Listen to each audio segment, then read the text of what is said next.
The Benjamin Dixon Show is only possible with listener support. Go to www.thebenjamindixonshow.com to register for our blog and join the Progressive Army. And now, ladies and gentlemen, You're now about to witness the truth. It's the Benjamin Dixon Show. Welcome. Hey, welcome back, everyone. Welcome. Welcome. Ooh, yeah, that's extremely too high. Welcome to the Benjamin Dixon Show. I am your host, Benjamin Dixon. It is, what is today? I lost track of days and time and everything. I have to admit, today, I think is Wednesday. I know the date is the January 24th, 2018. Thanks so much for joining us. Thanks so much for your patience while I've been away celebrating the birth of my son, Jeremiah McKinnis Dixon. I don't have an applause track like I used to, but I'm going to applaud myself. And I'll have some pictures later on to show you of, man, my baby boy. What can I say? Hey, anybody, if you're a parent, you understand. And if you just love kids, you understand, right? It's not rocket science, but man, I'm telling you, that dude softened me up. Kids have the ability to soften you up and not really make you, well, they make you strong at the same time, to be sure, right? Because, you know, I go through and will go through hell and high water for my kids, but at the same time, like, they just make you, they soften you up, right? And makes it a little difficult to get back into the swing of things for politics. You know what I mean? It's very, let me just take this off. This thing's aggravating me. It's very hard for me to get back into the swing of things of politics and deal with the insanity that surrounds us, but something happened on yesterday that actually makes it pretty easy for me to jump back into the world of politics. Actually, it's been happening over the last 2 days. Tony Perkins of the Family Research Council, he made a comment with regard to Donald Trump, and I'm going to play the audio of it for you. But basically, this ongoing conversation about how the most fervent supporters of Donald Trump, they are evangelical Christians. And that should be, that takes me aback. That sets me back a little bit because of everything that Donald Trump is and everything that he's not, everything that he presents himself to be, the way that he talks, the way that he carries himself, the way that he you know, the persona that he tries to present, right? It's not just not just the way that he carries himself, but it's what he tries to present and how he presents it. And nothing about Donald Trump says, I'm a Christian. And he shouldn't have to be, right? Let's start here. To be the president of the United States, you know, you should not have to be a Christian. Now, ostensibly, every president since the founding has been some type of Christian. And I say ostensibly because, you know, I think there's a good chance that many of them were not Christian or agnostic at best. And so to be sure, as we go in this conversation, it doesn't matter whether or not Donald Trump is a Christian. What matters is the political participation of evangelicals underneath the guise of trying to do or make America more Christian and always inserting themselves into the lives of people who, quite frankly, don't want to be bothered by our religion. And not that I need to give caveats, because if you watch my show any amount of time, as I adjust my seat for the third time, if you watch my show any amount of time, you understand exactly where I stand. Me being a believer, me being a Christian, the reason I'm in politics was because of this desire to help society and all that stuff that was cultivated inside of church. And I grew up and learned really quick there's only so much that you could do about the real problems of society within the confines of religion. So I got out of religion and got into politics, quickly discovered what I had felt at a intrinsic level all my life, that there's something uniquely wrong about the political participation of white conservative evangelicals in America. And it's at that point that, I'm going to do Alex Jones here, that I wrote this book, God is Not a Republican, because I had to take a look back over my over my life and take a historical look over the entire, because I was born in 1980, right? And that's really when the moral majority got its stride in reaction to it was in reaction to the Roe versus Wade decision and in reaction to the Jimmy Carter administration, Jimmy Carter being one of the most quote unquote devout Christians that ever was. He taught Sunday school on Sunday morning in Washington, D.C. while he was president of the United States. And there was a backlash to that because prior to that, there was not really a large political participation by evangelicals, but enter onto the stage people like Jerry Falwell Sr., and a couple of other key names that escape me right now, and they're all in the book, but particularly Jerry Falwell Sr. and the moral majority. And a couple of key figures in the Republican Party who actually went looking for these values voters. And up until that point in 1980, there really was not a large participation of values voters in the political arena at all, specifically in the Republican Party.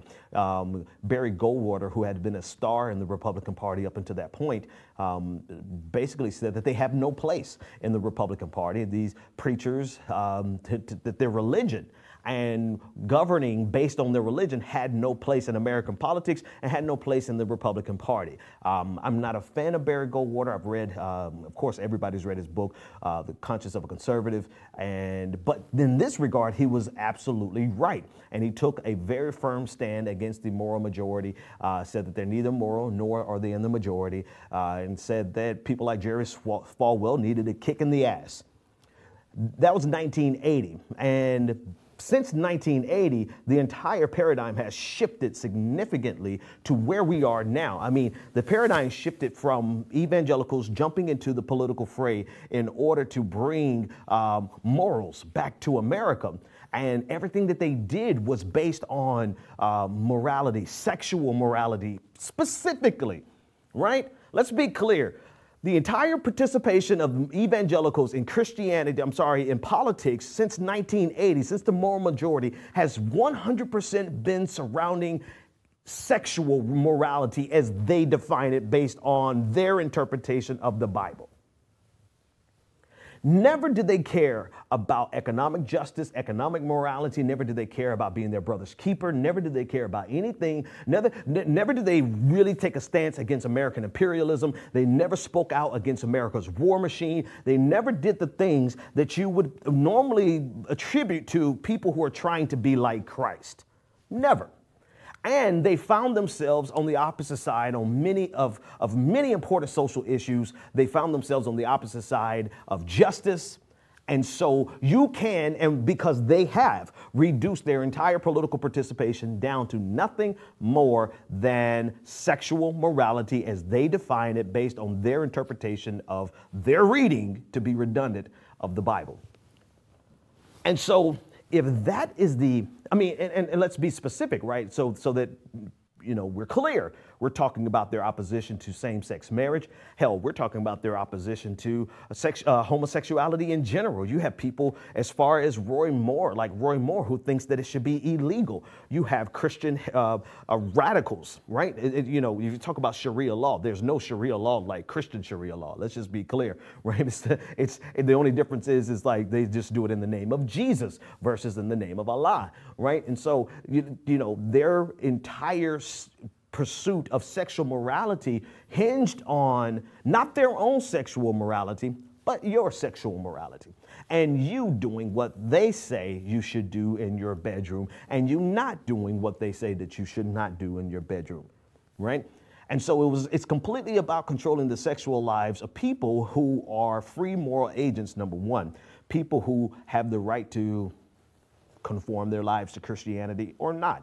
It's their choice. That's number two, and actually, let me parse number two. Number two is actually, if we divide that out, the Christian evangelical participation trying to get legislation to control your sexuality, to control what you do with your body, what women do with their bodies. Their participation is neither constitutional nor is it even Christian, right? To be sure, right? So people should be, and they are free to live their lives however the hell they want to live their lives. They should not have to, we should not have to live our lives based on a particular interpretation of the Bible or any sacred text. That's not how America works. based on the Constitution, right? It's at the very core of what they believe, of what they try to say they believe in terms of the Constitution.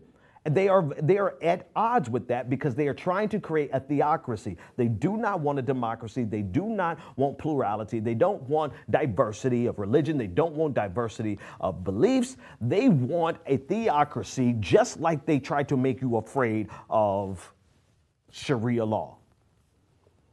And so if we parse down, it's neither constitutional nor even Christian, because you can't compel people. You cannot force people to live according to the Bible and expect it to be pleasing in the eyes of your God. You can't. It just doesn't work like that.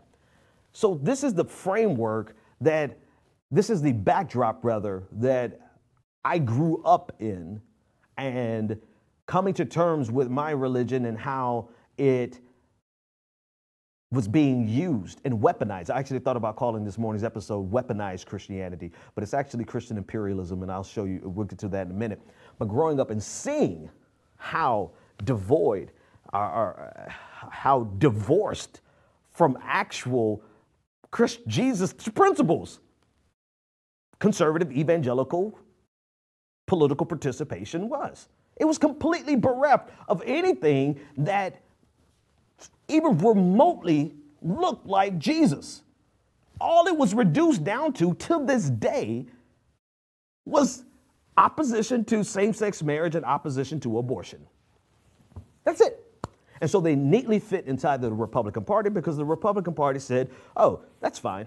We can adopt those two things. We can incorporate that into our platform, because so long as you don't bother us about taxation, about getting rid of taxes and lowering the tax responsibility on the wealthiest people, as long as you don't bother us about that, sure, we'll talk about Christian family values.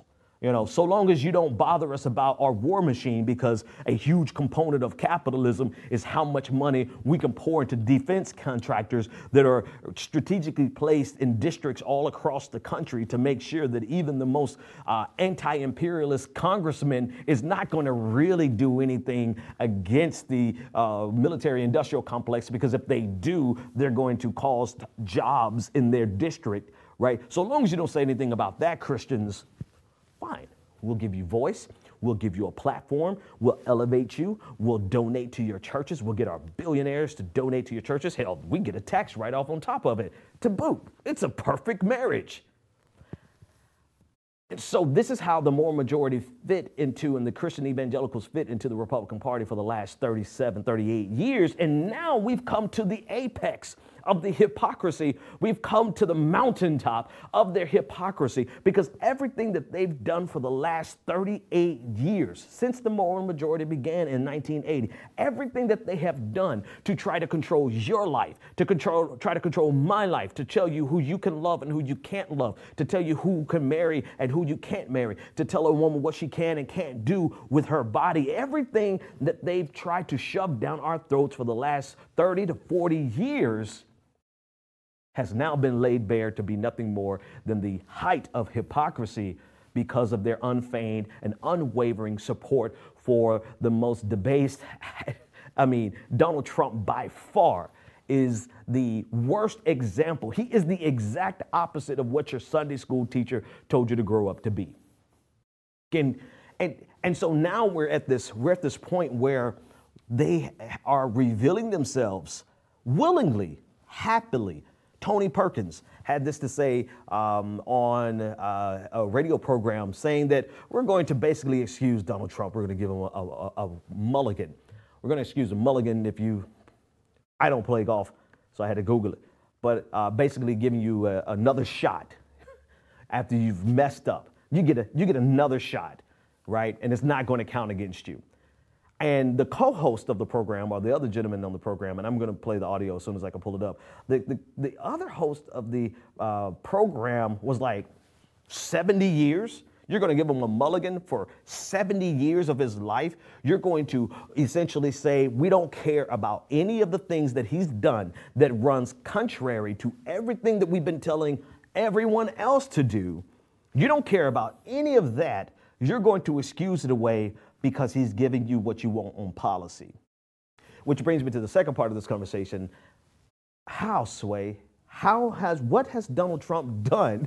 Seriously, think about it. What has Donald Trump actually done to even satisfy the moral majority vein of the evangelical movement, the evangelicals? And this is not all evangelicals, right? But, I'm afraid that 37 to 40% who still support Donald Trump at this point is a combination of Nazis and Christians. I mean, think about that. Think about the company that they're in. And so how are you going to give this president, who's the exact opposite of everything that you believe in, how are you going to give him just another shot after 70 years of his life? He's built his entire persona on being egotistical, on being narcissistic, on being sexually promiscuous, sleeping with the wives of his friends because that's what life was all about. That's what was fun to him. And then say that you're giving him this excuse, you're giving him this second chance because he's somehow doing great things for Christians. The only thing Donald Trump has actually done for Christians is to give them lip service. Just like every other Republican president, is to give them lip service. What has he actually done? They say that he's moved the embassy from Tel Aviv to Jerusalem. He hasn't. Right? Donald Trump signed the same exact waiver that President Obama signed to the legislation that says that they're going to allocate funds to move the embassy from Tel Aviv to Jerusalem. They're not doing it. Obama did not do it, and neither has Donald Trump. Donald Trump wrote an executive order saying that he's going to do it, and the next week he signs a waiver saying that we're not going to do it right away. So what has he done any differently with regard? And even if you believe that is like something that's quintessentially important to your Christian faith, which it's not, even if you agree with the move, which it is wrong, he actually hasn't even done it for you. So what has he done? What has he done with regard to abortion, right? If you're one of those people who believe that abortion should be illegal, which is asinine, but if you believe that they should be illegal, what has Donald Trump actually done for you? So I'm actually glad that he has not been able to do anything for you, because the things that he wants to do and the things that you want him to do are not only unconstitutional, they're just wrong. Right? They're just wrong. Instead of, I mean, I brought up the abortion issue, but I mean, this is not rocket science. People act like this is a very difficult thing to have a position as a Christian on abortion. You guys don't want to address the overwhelming reason that people have to make those decisions to get abortion. Right? If you actually looked at the data and saw how much poverty actually plays into the demand for abortion, hell, we didn't even have to go there. At last count, I believe it was 55% of people who receive abortions are Christian, either evangelical, Protestant, Catholic, whatever variation, they're Christians. So if Christians preach what they teach, we could see almost 50 to 55% reduction in abortion if they actually lived what they preach, right? So, I mean, let's be clear about these things. Not only do I disagree with the agenda of the moral majority evangelical vein, it actually works out because Donald Trump hasn't even done anything for you. And yet, you're going to give this man who has shown himself to be one of the most, I don't even have the vocabulary. I'm a little rusty right now. I don't have the words to describe his character not right now, because I'm still coming off of baby duty. But I don't have the words to describe him, but you know at your heart, at the core of you, that Donald Trump is an immoral man. And his administration is an immoral administration. The things that they're doing are wrong. But yet you're going to give him an excuse because he's doing everything that you want him to do when he's actually not doing it. Okay, so that's the backdrop. I'm going to try to play this audio. And this is two clips that I'm going to play. The first clip is of Tony Perkins saying what he said in his radio interview. And the second clip I'm going to play is of Michael Steele. Michael Steele was a former RNC chair, and this is what he had a lot to say in response to, I don't even know if this is unmuted, but so let's see if we can play this real quick. Okay, I don't have that channel unmuted, so I can't play the audio right now unless my good friend Derek, who just walked in, can unmute channel 4 for me. That would be great. So, but this is the audio of Tony Perkins, and this is what he had to say about Donald Trump and giving him, essentially just giving him a pass. Let's listen in.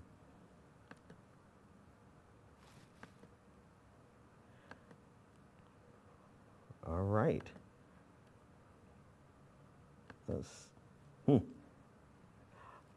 Unfortunately, so, oh, and do me a favor, drop the audio there for me. The audio is not playing. The channel is fine. Derek, thanks. It's the, my computer has decided to give up the ghost today. So anyway, in the audio, you hear him explaining that it's fine. It's totally okay for Donald Trump to be this way. For Donald Trump, because we're going to give him a pass because he's doing what we want him to do on policy. Let me ask you this, and this is something that someone said on MSNBC about it. This makes religious participation in politics no different than any political action group, right? It makes them no different than any other lobbyists, that they have zero concern about character and integrity, which is fine, right? And I think maybe this is beneficial. Maybe it's completely beneficial to have a president like Donald Trump to expose the hypocrisy of the evangelical conservative political movement so that we can finally come to terms with this idea that America is a secular nation.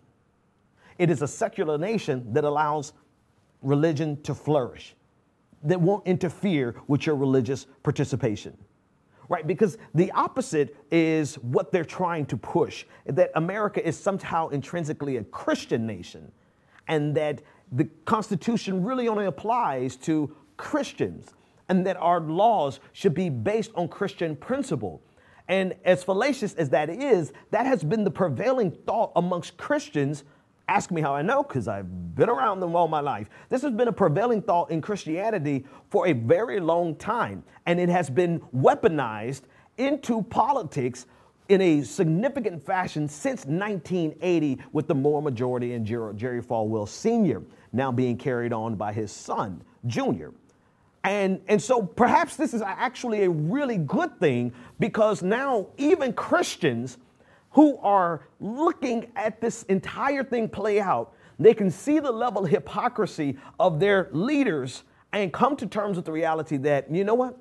America's not supposed to be a religious nation. America is a secular nation, and so we should not be forcing our moral code on people who don't willingly and voluntarily come down the aisles of our church, give their hand to the preacher, give their life to Christ. If a person doesn't want to do that, then we as Christians should not use our political participation to try to compel the nation to live the way that we live our lives. Let people live the way they want to live their lives. You would hope that this is actually a flashpoint for the people in the pews, because the leadership, people like Tony Perkins, Paula White, Robert Jeffress,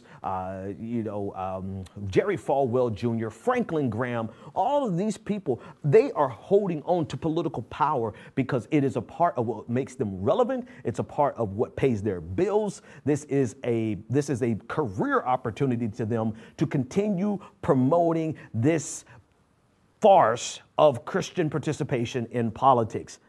They're never going to see the light because they're being paid not to. So it's going to be incumbent upon the people in the pews who choose to live their lives as Christians to look at their leaders, to look at their pastors who are promoting this and say, you know what? I can finally see now that when it comes to politics, you're full of shit.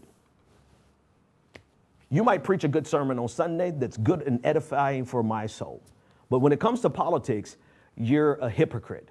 And when it comes to politics, you are serving the Republican Party to the detriment of everything else That's in the Bible. I mean, if we're really going to go through the Bible and look at all the things that Jesus said do and what the Bible says do, then there's a lot of people who are still in debt that we've come past several years of Jubilee where everybody's debt should be erased. I mean, if we're going to celebrate anything out of the Bible, why the hell are we not using that? If we're going to try to enforce some Christian principle, then why will we not do that?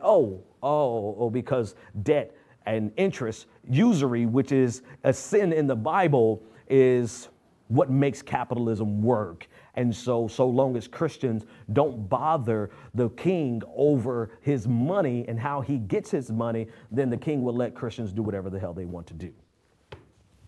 Republican Party. Proxy for the king in that. You got it. Which brings me to Constantine, Christian imperialism in general. Before Constantine, Christianity was persecuted to the utmost. All right, right. I mean, if you know anything, just the smallest amount about Christian history, there was a pivot point in history where the emperor of Rome looked and decided to become a Christian himself. I forgot the actual name of the symbol that he allegedly saw in the sky, but the translation was in this name, in this sign you shall conquer. It was a cross with another, I forgot the exact name of it, but Constantine took Christianity from being a subversive religion, one that was persecuted because of how it challenged authority. And let's be clear. Christianity historically was not persecuted just because they didn't like Christians. Christianity was persecuted because of what they were teaching was detrimental to the throne, to empire. It was subversive. It challenged authority. It challenged financial, political power. It challenged economic power. It challenged everything. And it challenged in a way that it created martyrs. People were not going to waver on that. They were willing to die for what they believed. And so what do you do when you have an ideology that is dormant in your society? I'm sorry, dormant is the absolute worst word, the absolutely incorrect word.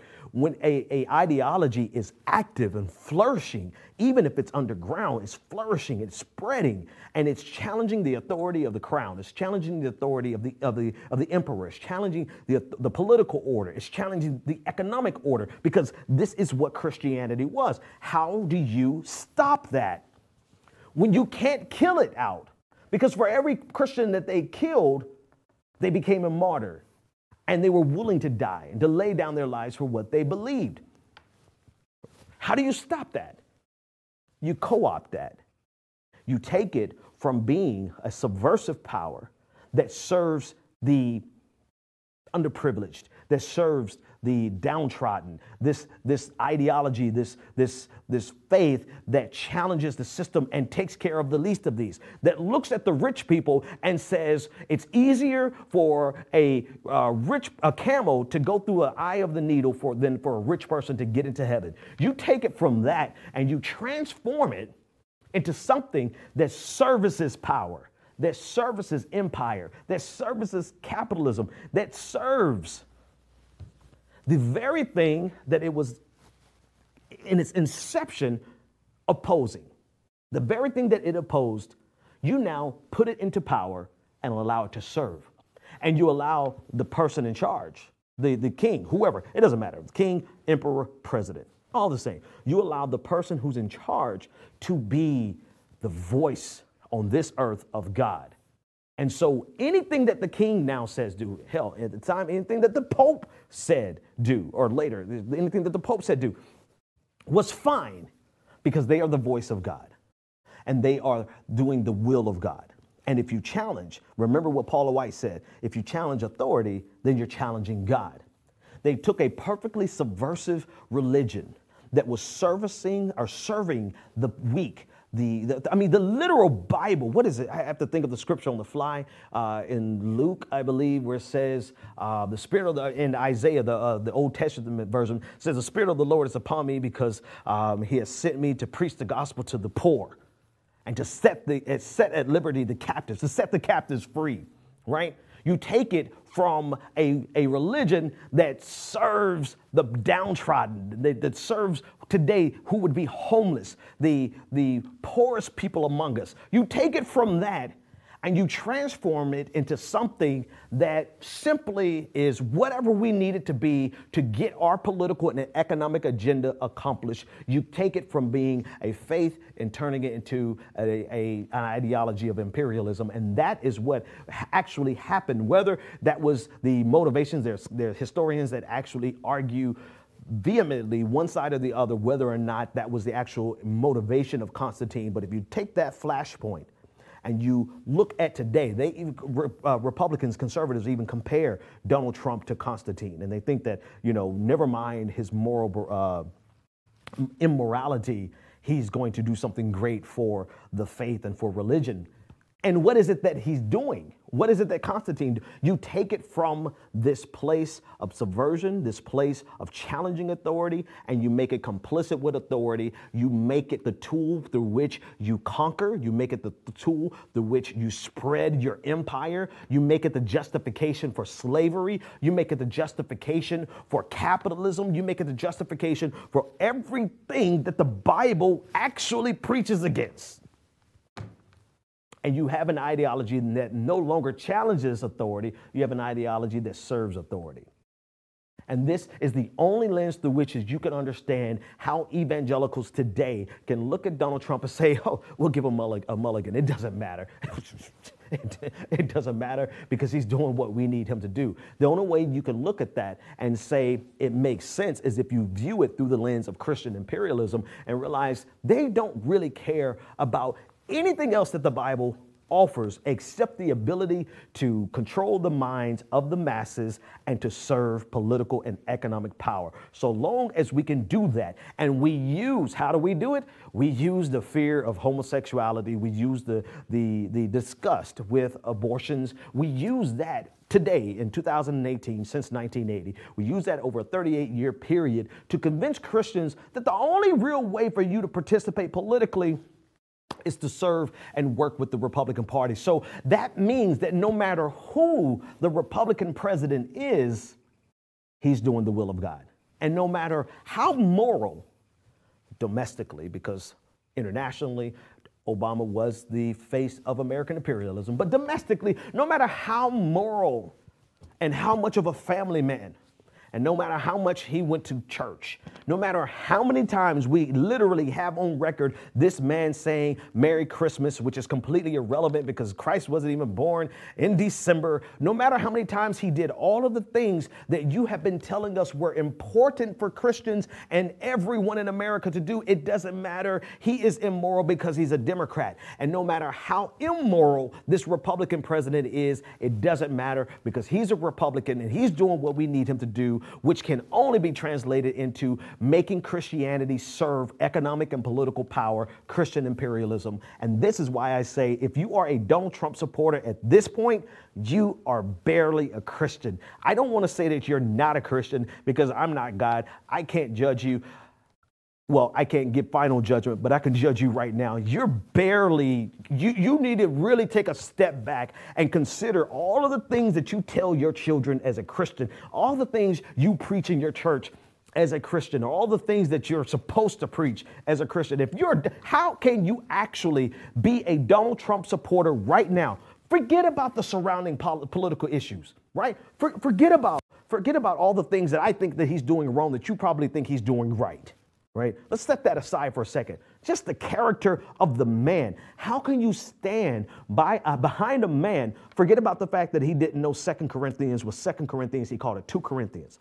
Forget about the fact that he said that he can't even remember if he's ever asked for forgiveness. And then you have to forget about the fact that that is literally the cornerstone of our faith. Forget about all that. Look at his character. You will know a tree by the fruit that it bears. That's another scripture, right? I'm rusty, but I have not forgotten, right? You'll tell a tree by the fruit it bears. How could you be a Christian and get out here and say that you still stand behind a man that has shown himself to be completely and entirely bankrupt in terms of morality? He's morally bankrupt. He has no desire to be anything like Christ would be. He has a desire to serve only one thing, and that's his ego. And yet you as a Christian will ignore and wash away and forget everything that the previous president was in terms of character, family man, his words, the way he chose his words, the things that he would say to help people and not harm people and not attack people, and the pettiness that did not exist with Obama, that is the entire existence of Donald Trump, and you still call yourself a Christian. You really need to check your credentials. You honestly, you need to go back to the old, you need to go way back and actually question and ask yourself, what do you want from your faith? Seriously, do you honestly only want your religion to serve political and economic power? Because at the core of it, that's it.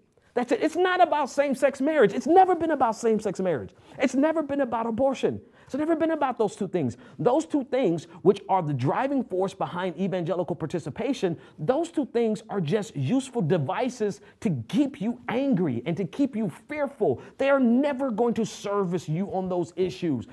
And even if they did, how many abortions do you think Donald Trump paid for? But I digress.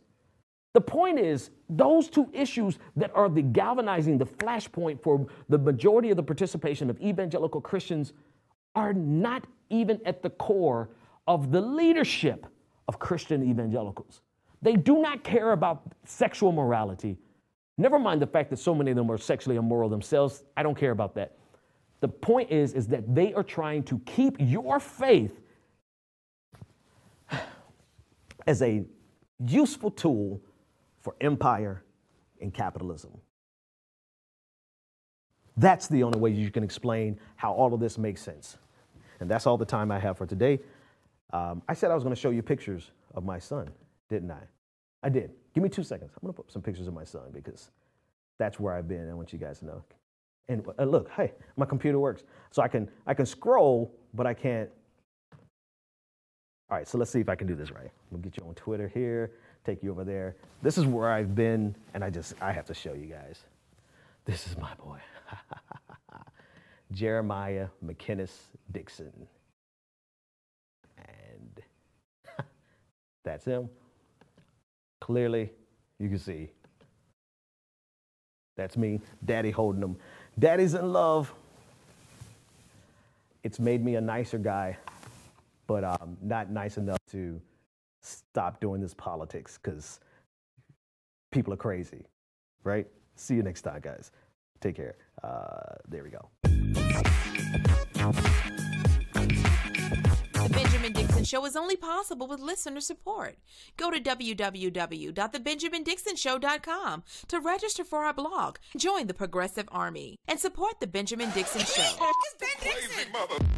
If you like this episode, be sure to share, like, and subscribe.